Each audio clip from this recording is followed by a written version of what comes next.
You see, the issue at hand in relation to this Lightwave contract is straightforward. To begin with, let me dispel any notion of ill feeling towards the gentleman behind Lightwave, Samson Jaba. Okoboy himself has said that our relationship with him started in 2016. So we were the ones who tapped him to begin the process of connecting 23 health facilities, as Okoboy indicated, at a cost of $6 million. So as the Herald published, it is indeed, you can confirm it. Absolutely. Samson Jaba is behind Lightwave. He is behind Lightwave. And I'm sure the name rings a bell. It does, very much so. So there cannot be an issue of ill feeling. Okay. Or the simple fact that governments have changed. Okay. We were the ones who first engaged him on a pilot basis. The issue at hand relates to specific contractual obligations that have not been honored and conduct that has led to losses to the state and compromised the state's ability to run its healthcare system effectively. These are the issues. So for me, there are 4 basic facts. The first fact is that there is evidence of non-performance. A contract was signed to last for 3 years, involving the connection of 950 health facilities via a health information management system. By the end of the 3rd year, that project had not been completed as required by the contract. 2 extensions were done, a year each, from 2022 to 2023, 2023 to 2024. So it was supposed to elapse on 31st December 2024. By 31st December 2024, it had not been delivered, and the contract had lapsed. So as of the end of last year, no contractual relationship existed between the government of Ghana and Samson Jaba's Lightwave.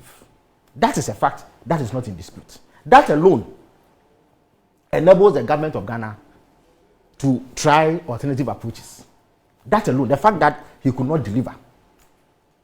Number 2, there's an issue of gaps even in what is said to have been delivered.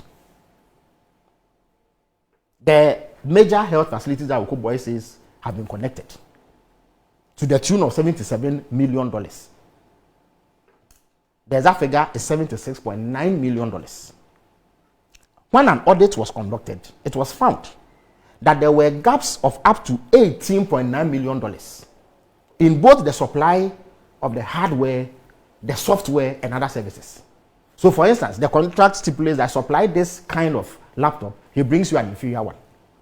Supply this quality of software, he brings you one that has glitches and cannot work. When it was estimated, it amounted to $18.9 million. Almost $19 million. That, again, is sufficient basis to dispense with the services of this service provider. And then number 3. Yeah, sure. And then number 3, Okoboy himself has admitted to payment in excess of actual work done. He says that there was a $10.13 million discrepancy found. And there's a 7.2. No. From their side. Wait. Hold on a minute. Yeah. You say, indeed, the last payments were done by you, if I'm not mistaken, as health minister. The last payments were not done. My payments were still outstanding. But the last payments were authorized by you. Let's clarity. The payment is not like he supplies. He gave certificates to the tune of, let's say, 70 million or pay 77. That's not the case. Of course. It is in reconciliation of the work done. Of course. But after that payment, it was determined. You yourself have said that your team determined 2 things.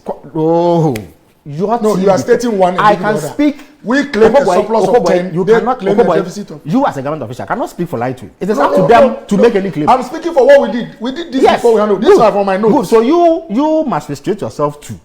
When we did the audit as government of Ghana, yes, this is what we found. Yeah, it is up to Lightwave. Yeah, that's what. Your responsibility is the people of Ghana, not Lightwave. That must be clear. Yes, so that is it. Not Lightwave. Anything Lightwave says, it's up to them to use any approach they believe to vindicate their rights. It is not up to the government of Ghana to do that for them. So you cannot, as a government official, no, but I'm not saying so. I'm not holding. Yes, so the 7 million for me is a red herring. Is it 7 million for me is a red herring? They have to prove it. We have conducted an audit, and you see that there's a 10 million payment in excess of the work they did. That is also sufficient basis to dispense with their services, and perhaps even hold to account those who authorize the payment. Moro, these are the facts. So when we took over, Honorable Akando, I can reveal to you, has held 3 meetings with Samson Jaba. 2 in Ghana, 1 outside this country. We took advantage of our presence in New York for Honorable Akando to meet him to resolve whatever issues there were. On all 3 occasions, this gentleman refused to cooperate unless a new contract is given him. Moro, what was the minister's proposal to him which was expected to I'm coming to that. We all recall that in the last few weeks, and in fact, the first group of people to make this an issue were MPP propagandists. On Facebook, they accused the government of mismanaging the NHIS, such that suddenly claims cannot be processed and that people were going through inconvenience. Was that not the case? Me, did you see me? Oh, I've not mentioned your name. I said the MPP communicators. It is verifiable. This is a fact. This even compelled the NHIS to issue a statement, because I, as government communications minister, immediately got in touch with the NHIS CEO, Dr. Victor Bampo, to inquire as to what was happening. And then he told me that they were going to issue a statement to clarify. And indeed, he sent me that statement before they put it out. So I know that government took steps to even explain what had happened. The communication from the NHIS explained that they were having technical difficulties. Those technical difficulties were because Samson Jaba was sitting in Atlanta, USA, switching the system on and off as part of a blackmail tactic to compel the government of Ghana to do what he wanted. Moro, how can we pay $77 million to an entity and suffer this sort of fate? How should we pay $77 million as a government and have a situation where the person supposed to render the service to us is able to switch it on and off? Not that we owe him. You see, if, for instance, he had done service up to $77 million and we had paid, say, 30, so we owed him $40 million, he can use that as a mechanism to compel us to honor our obligations. But the issue in question does not relate to any outstanding payments. Yet he was able to switch it. So it was when he was switching it on and off, that was why we had that glitch. Do you know this for a fact? I know this for a fact. Then, over the last 2 weeks, he completely shut the system off, putting us in extreme difficulty and creating huge inconvenience for the Ghanaian public who went to seek healthcare. So this erratic, irascible behavior again forms basis to part ways with him. Because you see, we are a serious country. So when a whole country has contracted with you for you to perform specific services, you cannot behave in that manner and expect a continuation of the relationship. Because we are not children. He was behaving as though he was toying with us. That he has some toy that he could, throw up and down as he pleased. He forgot that the lives of at least 40 million people were at stake. And yet he did this to us. On the 2 occasions where he came to Ghana, he insisted that if we don't give him a new contract, he was not going to give us administrative access. It is a lack of administrative access on our part that enables him to do what he's doing. Otherwise, he can't do it. How do you pay somebody $77 million to do work on 450 facilities and not have administrative access to them? But that is not a right he can exercise. But that is what he was doing. So Okoboy did not demand access to that. So we don't have it. And I've said one word. Okay, I'll respond. Yes, we do not have administrative. If we had administrative access, we won't be having this conversation. Today, if there's a system glitch in Kolebu, the IT director of Kolebu cannot on his own repair it without recourse to the gentleman in Atlanta. No. How do you pay $77 million for this? It doesn't make sense. Yes. So that is the situation we have. The reason why the system was off for that number of days was because of this. And you see, Moro, the contract is pretty clear. You see, it is a sub-purchase and supply contract, which means that we were buying the hardware and the software so that we can operate. Mr. Jabe's obligations would then be limited to maintenance to help us maintain it over a certain period. It is not a management contract, as in build the system and manage it for us. In fact, the contract stipulates that when we take delivery of the items and the service and the software, we issue a certificate of acceptance. In contracting, once you do that, means that you own it. So Metro TV wants to both the software and hardware. Both the software and hardware. We didn't pay for only hardware. The software is not his. It is our property. That's the reason why he had to train people to manage it and operate it. the staff at the various hospitals should be able to address problems with the software. But they are not able to do it because he retains control. And let me re-emphasize that he is not doing this because we owe him money, that he has provided services that we've not paid for. We've paid, and paid him more than what he even deserves. There are even gaps in what he supplied, up to $90 million. It's not up to the standard that he said he will supply. So we don't owe him a dime, and yet he was able to switch the thing on and off. So at the issue, it was obvious that the contract was faulty, and that we were not getting value for money. As for the third meeting in New York, he threw tantrums and used vituperative language on the minister when he demanded administrative access to what he had done. So how can an erratic character like that continue to maintain a relationship with a serious entity, a state like Ghana, through the Ministry of Health? This is at the heart of the matter. That is all that there is to it. I have the contract here and I've gone through it. In fact, the contract provides milestones. It states the time frame within which each service ought to be rendered. Each item ought to be delivered. That has not been done. And Okobo's excuse that there were people at the various health facilities sabotaging it is not tenable. It is the reason why you are minister. Look, imagine me having an obligation through my ministry with an entity to provide a service, to say ISD. And then I come and tell you that there are people at ISD refusing to cooperate. What does that make me look like? It is my duty to move mountains to ensure that the service is delivered, especially when I have committed the government of Ghana to do a contract. So the idea that there were people in hospitals attempting to prevent this from happening, it's not tenable. That's why you have the right as minister to dismiss people who are unwilling to carry out your instructions. So it's not tenable. The simple fact is that the contract was not honored. And at this stage, there is no obligation compelling the government of Ghana to deal with them. And in fact, I have also reiterated that we were willing to give the Minister of Health, Honorable Kando proposed this, that he was willing to give him a 2-year engagement to ensure that the rest of the work is done. And then all the problems that had been encountered are resolved. In fact, the contract provides for him. He refused to do so because he wanted a contract. And the minister said, no, in the first instance, you've not delivered what we asked you to deliver. The accounts have a saying, if the head that went to grace have not returned, you don't send in more. You retrieve them first. And by all means, the state of Ghana, through the Ministry of Health, should have administrative control over something that we spent tens of millions of dollars to procure. And nobody should be able to sit anywhere in this country, in this world, and switch it on and off as they please. And let me place it on record. It appears that my brother, Okoboy, in some of his interviews, set his own questions and answered them. He said that the minister claimed that the entity in question is a foreign organization. The minister never said so. I provide a flat, but I have a speech. I can send it to you. This thing, I don't know where it's coming from. All this, the impression was that it's nobody had created this as a impression. Moro. It's come from yes. Moro. Like Moro. to city. Moro. I was the first person to show that thing is not true. Moro. He started by saying that our data was with Moro. Cannot say that. Moro. He said it on platforms. Moro. Really? Moro. It's I'm an on the floor. impression. Okay. When you speak, I kept quiet. With the greatest respect to you. Speak to what Akando has not said. Akando has never said that this gentleman is a foreigner. He is not. He is from Ghanaian. Oh, but you are saying that Akando has said that the entity providing foreigners. But that is true. Is that not the case? What? The people who manage the system are sitting in India. I mean, what's the evidence to that? Listen. Oh, but let me make my point. No, but it's a simple statement. Let him. Don't worry. We'll ask him questions. Don't worry. You see, let me make my point.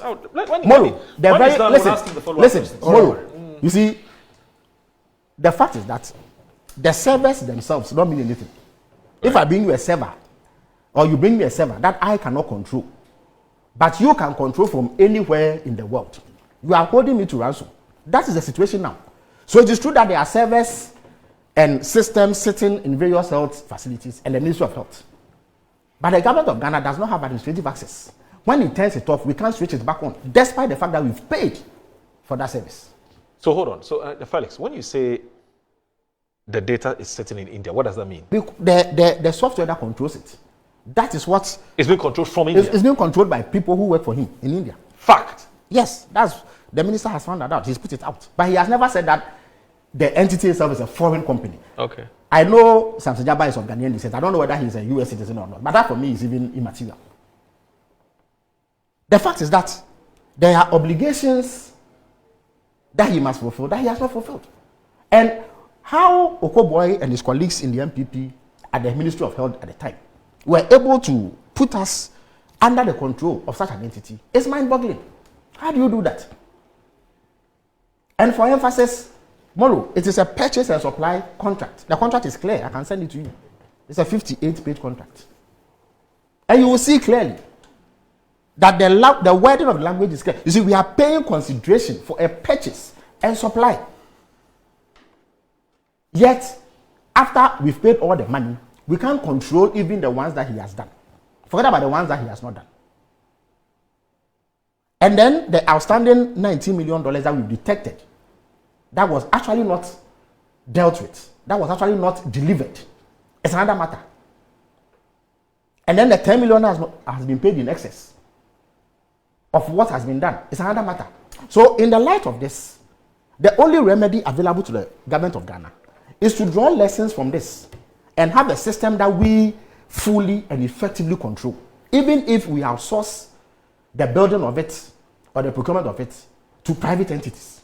So the minister indeed said that we do not want a situation where a single entity is able to control our health information management system and plunge us into the crisis that Samson Jaba has plunged us in. So we are going to do two things. First, to put in place a backbone called the National Health Information Exchange. That is what all other service providers will route their service through, so that we retain control of it. Number two, as a matter of emergency, we have to bring back the 450 health facilities that are being affected by Samson Jaba's erratic conduct to connectivity. So, the Ghana Health Information Management System is being put in place. They say that over a 4-week period, they will be able to do this so that all the 450 that are currently affected will be brought back on stream to manage their system. But it will go through this National Health Information Exchange so that we control it. Nobody can switch it off at will, especially when we have fulfilled our obligations. The second issue is that there's the outstanding 500, which Okoboy says is equivalent to just 2 teachers. And indeed, if it was that simple, how has it taken 2 years and still that's not been completed? Even if we were to discount the first years, of course, I've heard him throw in the COVID argument again. Because COVID is the almighty response for every single problem we faced under the MPP. He says because of COVID, there were implementation delays, so it could not be done. So what about the 2-year extension that was given him? And if it was that simple, if you could do it at the snap of a finger, how is it that he was not able to do it? If all that it took was the work in 2 teaching hospitals to get these 500 health centers or health facilities connected, why was it not done? Why was it breached? So we must do something about these 500 health centers, Moro. So because of that, we are going to open up a tender process for multiple service providers and entities to put in a bid. The most competitive bids will then be selected to roll out a health information management system for the remaining 500. The 450 we have to do on emergency basis because of the critical situation at hand. But the 500 will take our time to do it. But the underlying objective is that it will not be controlled by a single entity anymore. I think that it makes sense because Felix, are we going to pay new money for the 550? No, in fact, the money that is going to be paid for this 450, for the 450, the first one, is far less than what is even outstanding to be paid for the rest of the project. But Moro, really? But Moro, we have been planned. But if Samson Jaba comes to do, we will pay money anyway, won't we? Yes. We will. Yes. If he comes to do in fact, if he had done everything, there will be an outstanding $23 million to pay him. The money for what we are going to do is less than $23 million. You mean the 450 hospitals that have already been done by networked and digitized by Lightwave? Mm-hmm. You're saying that we are going to spend far less than the 70-something million. Far less, $60 million. That's the figure I've heard the minister. To do the same project. Yes. $50 million. Sorry, $60 million. But you see, the point is that there's an inherent advantage In that, unlike the contract that Okobo and his colleagues entered into, this time we have administrative control ab initio. Okay. And that nobody can subject us to the hide and seek that Lightwave through Samson Jaba is subjecting us to. So there's an advantage there. Our national security considerations that must be factored into building such a system is also catered for. So all round, this is a much better proposition than what we have. Of course, if Samson Jaba had performed, Lightwave had performed, then we wouldn't need to go through this process. Even if we can raise issues about the amounts involved, at least it has been delivered and it is working. But at the moment, it is not. And it must be placed on record that contrary to the claims that this minister has not been receptive and that he's not been, it is not true. So, what will it? Sometimes I even wonder how Akando is able to master such emotional intelligence in the face of extreme provocation. There are people who are far his juniors in the sector. Look, he's the overall head of the health sector of Ghana. Nurses insult him publicly. He tolerates it. The General Secretary of the Ghana Registered Nurses Association used very insulting language on him. He tolerated it. So it is not somebody who the ministry has a contractual agreement with and is in charge of such critical infrastructure and systems that the minister cannot sit to engage. So Akando has never shown any hostility to Samson Jaba, except that he has demanded that the interest of Ghana is protected in this matter. And Samson Jaba is unable or unwilling to comply. And that is how come we have this particular situation. Look, for instance, the $10.13 million payment that Okobo speaks about. The information available is that I was supposed to connect 157 facilities, additional facilities. Yet only 7 were connected when the audit was done. Only 7.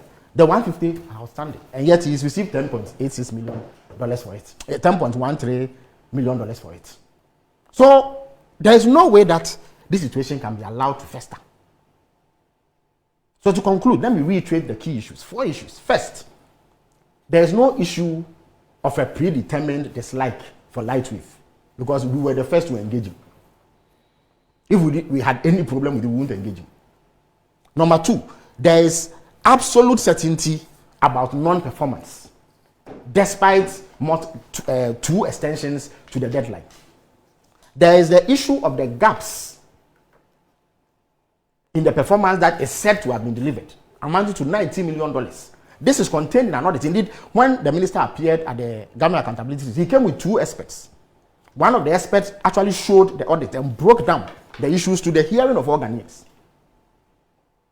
That matter remains outstanding. There's the issue of the excess payment for work done, which Okoboy confirms, which remains outstanding. And then there's the issue of our lack of control or access to the system as it's built, and the fact that it is now in the hands of an entity who we have no control over. In fact, Okoboy says we should provide evidence for the glitch. Meanwhile, the glitch is happening. It was MPP people who were accusing government of mismanaging NHIs. People have gone to the hospitals and seen the glitch and seen that the system doesn't work. In fact, if you read Victor Bampo's statement, he spoke about the alternative measures. In some instances, they had to use a manual system to cover up for the shortfall at the time, pending the resolution of the matter. So for me, it is a straightforward issue. All right. Those who entered into this contract, in my view, did not do good by the state of Ghana by not ensuring that adequate and robust systems were built to protect our interests. Okay.